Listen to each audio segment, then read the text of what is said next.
welcome back to the Lovin Dubai Show podcast. Thank you so much as always for tuning in. We spoke about the UN ceasefire vote, Karen Wazin, the latest on the abortion laws, and an unsung hero. If you are not subscribed to our podcast, go subscribe right now to the Lovin Dubai Show podcast, wherever you get your podcasts from. Enjoy the show.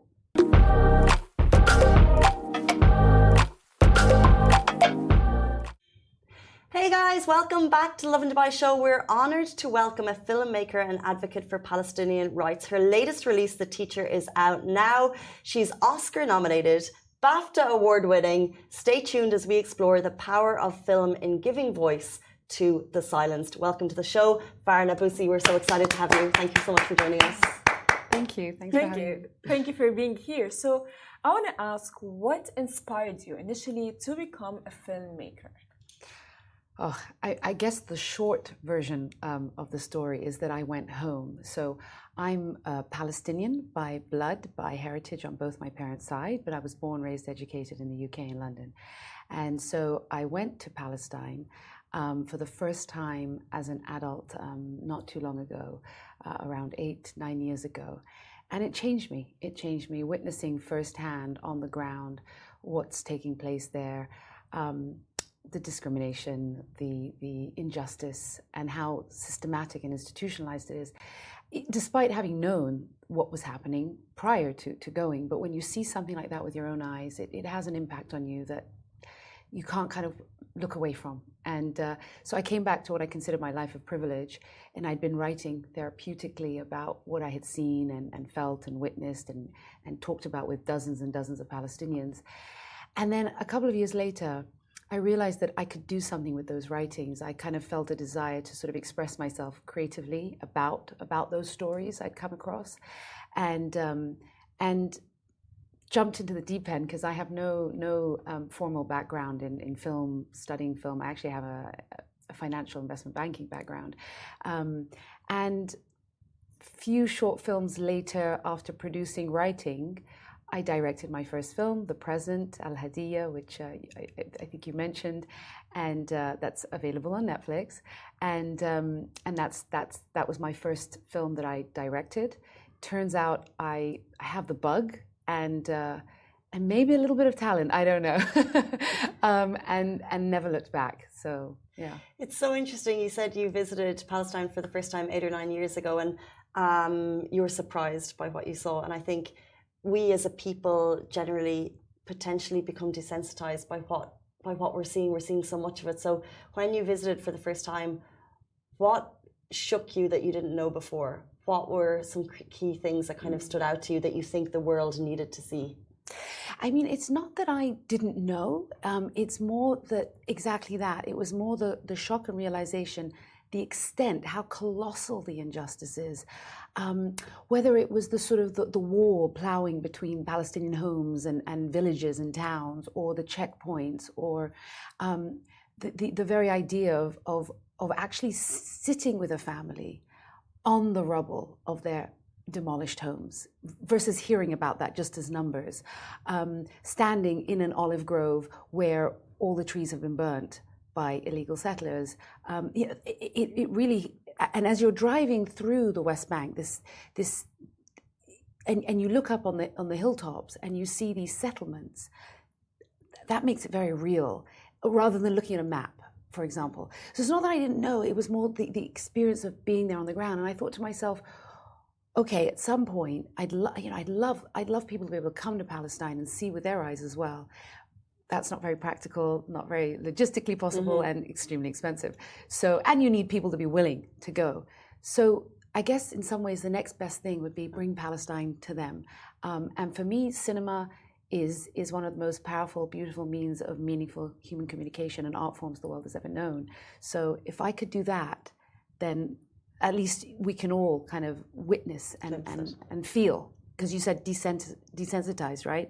And that's true when you get numbers and when you get the sort of facts and figures and you see just images, but doesn't make it real for you.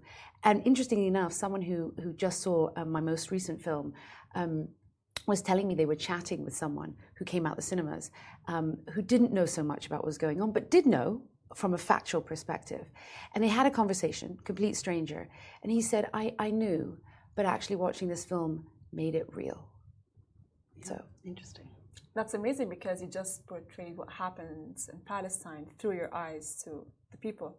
So you must have faced some challenges while doing the film. What are some of the challenges that you have faced as you were trying to, let's say, portray what's happening in Palestine? Well, so I shot The Present in the Bethlehem area of the West Bank in Palestine, and then The Teacher, which is a feature-length film, so as a 2-hour movie, it's a lot longer on the ground. And I shot that in the Nablus area of the West Bank in Palestine.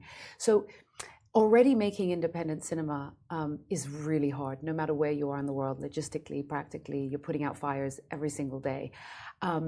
And when you're then actually also shooting in what is militarily occupied, colonized territory, you have that to contend with every single day as well. They say choose the path of least resistance. Maybe we should have shot somewhere else. But honestly, I really wanted to be on the ground from a authenticity point of view, but also from, working with the people there, and there's a lot of talent, but they don't have as much opportunity to work on films and cinema. And anyway, various reasons for doing it there. Now you have that to deal with. And so the challenges for me, while there are practical issues like roadblocks and checkpoints, and so, for example, we had 2 days off and everybody couldn't make it back to set for 4 days because the military had set up roadblocks. That in independent cinema, that's a disaster. But for me, it was more the sort of emotional, mental toll. Because you are, stay with me a second here, but you're making a film that's set in a really harsh reality, and you're shooting that film in that harsh reality while that reality is unfolding around you in real time. So an example of this is we were shooting the scene in the film that, I don't want to do spoilers, but anyway, something's happening in that. And meanwhile, in the village of Bareen, which is a village very nearby where we were shooting, where the teacher in the film is actually from, he's from the village of Bareen, illegal settlers had descended and started torching the olive groves. And that's something that actually takes place in the film as well. And so we get word that that's happening at the same time. And there's a pressure of really trying to do justice to that injustice that is taking place around you. Mm-hmm. And there's many more stories I could tell you, but I know our time is limited. And so it was really trying to get to the finish line, staying positive, leading a team, making a film that is a deeply human story centered on specific characters, but set in this very harsh reality. It was pretty overwhelming. I'd say it's the hardest thing I've ever had to do. The fact that you've completed it and it's now available for people to watch is amazing. And do you think the choice of choosing to film in Palestine, along with all of the challenges that took place, do you think that will have a broader impact on the audience as a whole? Oh, I definitely think so. First of all, I've just got loads of stories anyway to tell, which is helpful in the sense of people are always intrigued, how did you manage this, from a sort of marketing point of view, if you like. But the film itself, you can breathe in the film. When you watch the film, the topography, for example, we've got these beautiful wide shots where you see the landscapes, the beautiful and the ugly. You had incredible performances from Palestinians. Yes, they could have been brought outside, some of them, not all of them, but you also have that sort of impact and love of all the people who worked on the film that really permeates in the film, because it's not just a job for everybody who worked on this film, it's their life, and you feel that in the performances, you feel that from the entire project, to be honest, and I think audiences have been feeling that in the UAE for sure. We've had such a incredible reaction, so I do think so. Well, the Palestinian case has been brought to light only recently, of course, or I would say recognized by Western people. So do you think that your movie you directed it in a way that I would say is portrayed effectively to the Western society and the Western world? Do you know, I think for me, I've always had my foot in one foot in the West, one foot in the Arab world as a Palestinian. And so I think I just naturally, I follow my creativity, and I'd like to say I have the best of both worlds in many ways. And so that by default, I've written and directed a film that I say kind of almost appeals to me as somebody who is multicultural, but at the same time, yes, I am very accustomed to and have grown up on, Western films in many ways, and but also just telling a story that I think is really representative of what that place on earth and its beauty, and there's humor in it, and there's sort of cultural elements in it. There's multicultural characters in it. Again, just because I think that is, what I've seen and witnessed there. I've met people like Lisa, the British volunteer, played by Imogen Poots. I've witnessed so much of what's going on in the film. It's inspired by true events. So I don't know, but I think it does have an appeal that's more broad, but just by default. Yeah. So now it's released, and it's being shown also in Al-Sarkal Avenue, and which Cinema Akil is a strong advocate for a Palestinian cause. How does that feel, and where can people also watch it? Yeah. So we had our world premiere at Toronto International Film Festival, and we had our MENA premiere in Jeddah in the Red Sea International Film Festival. And well, I'll plug that we took home the Best Actor Award and the Main Jury Award, so that was great. Amazing. And then we had a sort of, the cinema-wide release across the GCC, Saudi Arabia, UAE, and Kuwait, February 8th. And you can still see it in the UAE across select cinemas, including Cinema Akil, Vox, Roxy. And we will be having cinema-wide releases in the region further, Lebanon, Jordan, Egypt, that's coming up. We have our UK premiere at Glasgow Film Festival in early March. Super excited about that. And then it'll be going to more and more festivals, including in Norway, Switzerland, the States, in the States. We'll have a cinema-wide release coming up in Italy, and hopefully, wider releases everywhere, all over the world. But it's a process. Mm-hmm. And hopefully eventually on streamers and online, and so yeah, Netflix. It's amazing. So you have made the film, and of course it has raised a lot of awareness, or I would say sheds light to people who do not know what happens in Palestine, or the Palestinian occupation in general, right? Mm-hmm. So the film is out. But do you have any other plans to as well continue telling a story of what's happening in Palestine, specifically that right now we are at a very, I would say, crucial juncture. Exactly. I'd say yes. very, very crucial juncture in the discourse on Palestine. So this, I'm writing something that has, is related to Palestine, it's related to identity and what one would be willing to risk to pursue one's dreams. I'm also writing something that has absolutely nothing to do with Palestine. But this film really does arrive at this very crucial juncture in the discourse. And so, like I said, it is centered around specific characters. It's a deeply human story. But it does provide, and I'd like to think it does provide, even though that, that's not the main thing that I had wanted in terms of as an artist, as a filmmaker. You set out to take audiences on an emotional journey. And for me, I wanted audiences to really contemplate these characters and their experiences and the decisions and choices they make and this sort of cruel reality in which they're forced to make them.